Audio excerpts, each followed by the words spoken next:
안녕하세요. 한가람교회 성도 여러분. 오늘도 아침 묵상을 통해 하나님의 은혜가 가득한 하루가 되기를 소원합니다. 열왕기상 22장 29절에서 40절까지 말씀 함께 보도록 하겠습니다. 이스라엘의 왕과 유다의 여호사밧 왕이 길르앗 라못으로 올라가니라. 이스라엘의 왕이 여호사밧에게 이르되 나는 변장하고 전쟁터로 들어가려 하노니 당신은 왕복을 입으소서 하고 이스라엘의 왕이 변장하고 전쟁터로 들어가니라. 아람 왕이 그의 병거의 지휘관 32명에게 명령하여 이르기를 너희는 작은 자나 큰 자와 더불어 싸우지 말고 오직 이스라엘 왕과 싸우라 한지라. 병거의 지휘관들이 여호사밧을 보고 그들이 이르되 이가 틀림없이 이스라엘의 왕이라 하고 돌이켜 그와 싸우려 한즉 여호사밧이 소리를 지르는지라. 병거의 지휘관들이 그가 이스라엘의 왕이 아님을 보고 쫓기를 그치고 돌이켰더라. 한 사람이 무심코 활을 당겨 이스라엘 왕의 갑옷 솔기를 마친지라.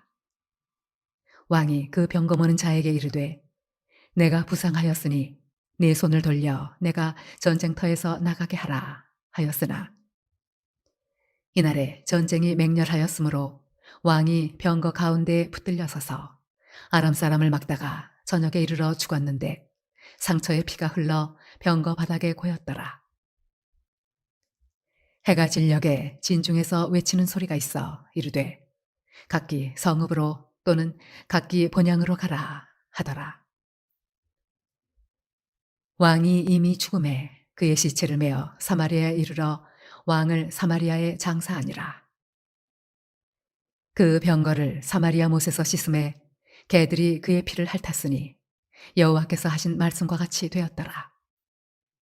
거기는 창기들이 목욕하는 곳이었더라. 아합의 남은 행적과 그가 행한 모든 일과 그가 건축한 상하궁과 그가 건축한 모든 성읍은 이스라엘 왕 역대지략에 기록되지 아니하였느냐. 아합이 그의 조상들과 함께 잠에 그의 아들 아하시야가 대신하여 왕이 되니라. 아합 왕은 이스라엘에서 가장 악한 왕으로 꼽고 있죠. 그래서 일찌감치 그 왕은 모든 악행들로 말미암아 죽어야 하는 것이 마땅했습니다. 가뭄이 끝나고도 갈멜산 대결에서 바알과 아세라 선지자들이 죽을 때 죽었어야 되는 것이 맞고요. 나봇의 포도원을 빼앗았을 때에도 아람의 군대가 침략해 왔을 때 아람 왕을 하나님의 뜻과 다르게 놓아주면서 자신의 영광을 취했을 때도 죽어 마땅한 왕이었지만 하나님께서는 아합 왕의 회개를 받아주시고 그에게 또 다른 인생의 기회를 주셨습니다. 그럼에도 불구하고 아합 왕은 더 교만해져서 길르앗 라못을 빼앗아 보겠다고 그곳을 침략하려고 합니다. 그때 하나님께서는 여러 거짓 선지자들을 통해서 거짓 영들을 보내어서 아합 왕이 이 전쟁에 출전하여 죽음을 맞게 하려고 했고 미가야 선지자를 통하여서 진실된 예언 한 번은 듣게 해주셨던 것이죠. 실로 하나님께서는요, 하나님의 계획을 이루시는 분이라는 것을 미가야 선지자 한 사람의 진실된 예언을 통해서 보여주신 것입니다. 그렇다면 아합은 그리고 그와 함께 있었던 여호사밧은 미가야 선지자의 말을, 이 진실된 예언을 얼마나 믿었을까요? 오늘 본문에서는 아합 왕과 여호사밧 왕이 함께 이렇게 올라가고 있다라는 것을, 길르앗 라못으로 올라가고 있다는 것을 말씀해 주고 있습니다. 이들은 미가야 선지자의 말을 완전히 믿은 것은 아니라고 볼 수 있는 것이죠. 그런데요, 참 재밌게도 30절에서 보니까 이스라엘 왕이 여호사밧에게 이렇게 말합니다. 나는 변장하고 올라갈 테니 너는 왕복을 입으라 라고 이야기하죠. 왜 이렇게 제안했을까요? 너는 왕복을 입고 넌 죽어. 나는 변장을 할 테니 난 안 죽을래. 이게 아니라 사실상 아합만 변장할 필요가 없거든요. 미가야 선지자가 아합 왕만 죽을 것이라고 이야기했기 때문에 사실상 이 행동으로 보면 미가야 선지자의 말이 어느 정도 진실일 것이라고 충분히 추측하고 있다고 볼 수 있습니다.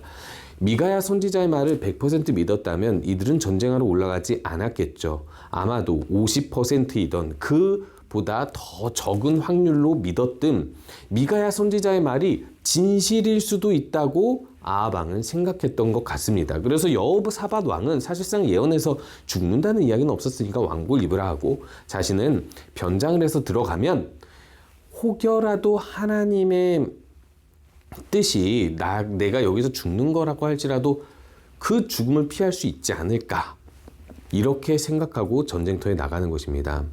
여러분, 우리가 항상 기억할 것은요, 하나님께서 뜻하지 않은 일에, 하나님께서 기뻐하시지 않는 일에 우리가 동참하는 것은 그 자체가 위험한 일입니다. 하나님께서는 그곳에 가지 말아라, 그것은 악한 것이다, 그것은 교만한 것이다, 그것은 내 뜻이 아니다 했을 때 우리들이 그것을 멈추지 않는다는 건 무엇을 뜻하는 것이겠습니까? 하나님보다 내가 위에 있다, 하나님보다 나의 계획이 확실하다라고 하는 것이죠. 사실상 하나님께서 원하시는 것은 무엇입니까? 겸손한 자입니다. 아합 왕이 다른 때에 충분히 죽을 만한 때가 있음에도 불구하고 하나님은 이 전쟁에서 죽게 하시는 이유가 분명히 이런 이유가 있습니다. 아합 왕이 아무리 하나님의 계획을 피하려고 해봤자 자신의 계획이 이루어지지 않는다는 것을, 그런 아주 보잘것없는 존재임을 보여주기 위함이었던 것이죠. 그렇기 때문에 오늘 이 전쟁을 통해서, 아합 왕의 모습을 통해서, 아합 왕이 죽어가는 과정을 통하여서 우리들은요, 하나님의 계획이 나의 계획보다 완전하다는 사실을 신뢰해야만 할 것입니다. 그리고 하나님이 기뻐하시지 않는 결정, 그 모든 하나님의 뜻과 반대되는 결정은 하지 않고 오로지 하나님의 뜻 안에만 있기를 소원하시는 우리 성도님들 되시기 바랍니다. 결국 아합 왕은 변장하여 전쟁에 올라가게 되었는데요, 아람 군대에서는요, 아니나 다를까 이스라엘 왕만 잡으라고 지휘관 32명에게 명령을 하게 됩니다. 참 이상하죠. 이전에 아합 왕이 아람 군대를 살려준 적이 있는데 그럼에도 불구하고 이스라엘 왕만 잡으라고 하는 이유는 무엇일까요? 아무래도 여호사밧 왕이 똑같은 왕임에도 불구하고 이 전쟁이 아합 왕이 주도적으로 일으키는 전쟁이라는 것을 알았기 때문이겠죠. 길르앗 라못 지역이 북이스라엘이랑 가장 가깝고 그것과 함께 속한 지역이기 때문인 것이겠죠. 그렇기 때문에 사실상 여호사밧 왕이 왕복을 입고 있어서 그가 아합 왕인 줄 알고 모두가 몰려갔더니 여호사밧 왕이 소리 지르면서 자신은 아합 왕이 아니다, 그리고 또 역대하에 근거하면 이때 여호사밧 왕이 기도했다고 볼 수 있는데요. 이 여호사밧 왕의 이 행동을 통하여서 이 사람들은요, 더 이상 여호사밧을 쫓지 않고 그들의 행군을 돌이키게 됩니다. 그러면요, 이것을 통하여서 과연 아합 왕을 잡을 수 있었을까요? 그들은 아합 왕을 알아볼 수 있을까요? 왕복을 입지 않고 일반 병사로 변장했는데 말이죠. 이들은 아합 왕을 알아보지 못합니다. 아합 왕의 변장이 성공했다는 말이죠. 아람 군대가 아합 왕을 알아보지는 못합니다. 그런데요, 변장에는 성공했지만 무엇에는 성공하지 못합니까?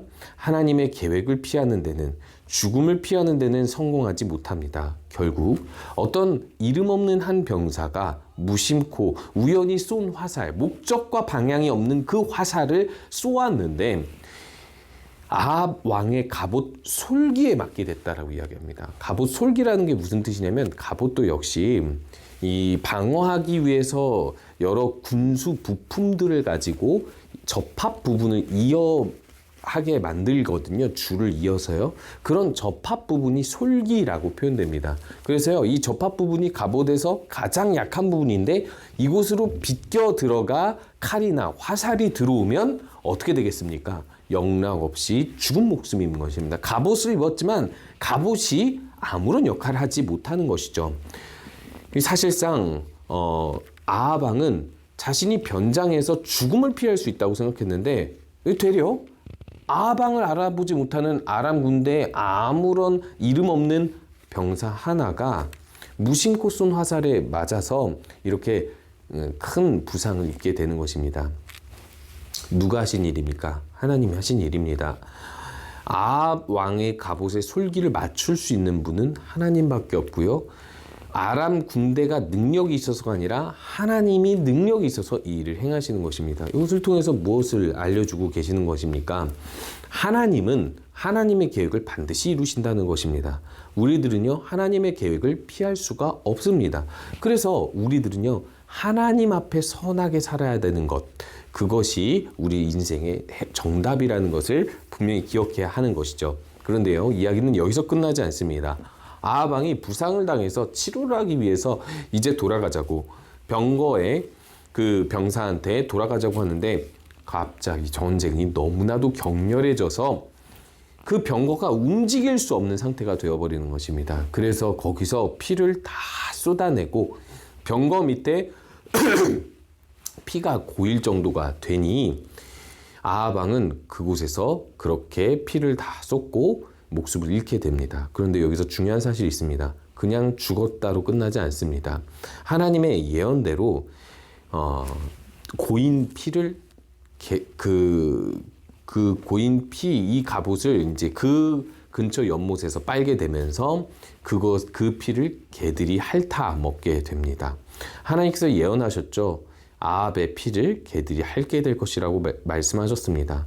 그 예언처럼 아합 왕은 비참하게 개들이 그 피를 핥는 죽음을 맞이하게 되고요. 그리고 그 연못은 창기들이 목욕하는 곳이라 하여 이 가장 수치스러운 죽음을 맞이했다는 것을 보여주고 있는 것입니다. 아합 왕은 살아생전에 권력과 그리고 나라의 왕으로서 경제 성장을 이룬 어찌 보면 명망 있는 왕이었습니다. 악한 왕이라 할지라도 말이죠. 그런데 이 사람이 하나님의 뜻에 반하자 이렇게 영락없이 비참한 죽음을 맞이할 수밖에 없습니다. 그렇기 때문에 우리가 기억해야 할 사실이 있습니다. 우리들은요, 내가 내 삶을 위대하게 만들려고 해봤자 아무것도 이룰 수 없습니다. 오직 하나님 뜻 안에서 하나님이 주시는 은혜 아래서 사는 것만이 정답이라는 것을 보여주고 있는 것이죠. 그렇기 때문에 오늘도 이 아합 왕의 결말을 통해서 알아야만 합니다. 우리는 하나님의 계획을 이길 수 없습니다. 하나님의 뜻만이 우리에게 가장 선한 것이라는 것을 기억하면서 우리의 창조주, 이 모든 것의 심판자 하나님을 언제나 우리가 존중하면서 신뢰하면서 살아가야만 할 것입니다. 우리의 모든 계획 하나님 앞에서 완전히 버리고 하나님께서 뜻하시면 무엇이든 이루신다는 믿음으로 하루를 살아가시는 우리 모든 성도님 되시기 바랍니다. 함께 기도하겠습니다. 우리의 계획이 하나님의 계획보다 앞서지 않도록, 그리고 또 하나님 말씀이 반드시 이루어질 것을 신뢰하고 따를 수 있게 하여 주시옵소서. 그리고 또한 감비아의 한병희 김현희 선교사님 위해서 기도할 때에는 새롭게 시작하고 있는 사역이 안정적으로 잘 정착되도록 기도해 주시기 바랍니다. 기도하겠습니다.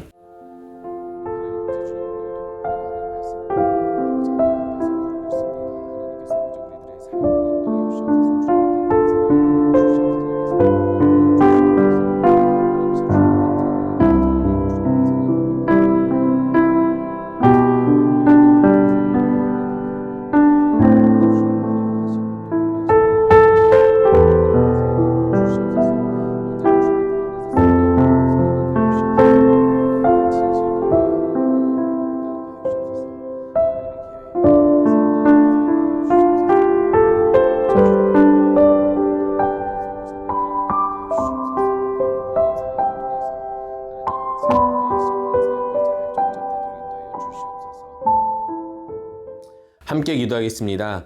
하나님, 우리의 계획보다 하나님의 계획이 완전함을 믿게 하여 주시옵소서. 길르한 라못을 쳐서 무너뜨리겠다라고 했던 아합 왕의 계획은 결국 하나님이 그를 죽이시기로 작정한 계획을 이기지 못했습니다. 우리가 하나님의 뜻이 아닌 곳에 서 있지 아니하게 하시옵시고 죄인의 길에도 오만한 자의 자리에도 앉지 아니하도록 주님께서 우리들을 지켜주시옵소서. 하나님, 감비아에 있는 한병희 김현희 선교사님 위해서 기도합니다. 새롭게 시작한 사역 잘 정착되도록 인도하여 주시옵소서. 예수님의 이름으로 기도합니다. 아멘.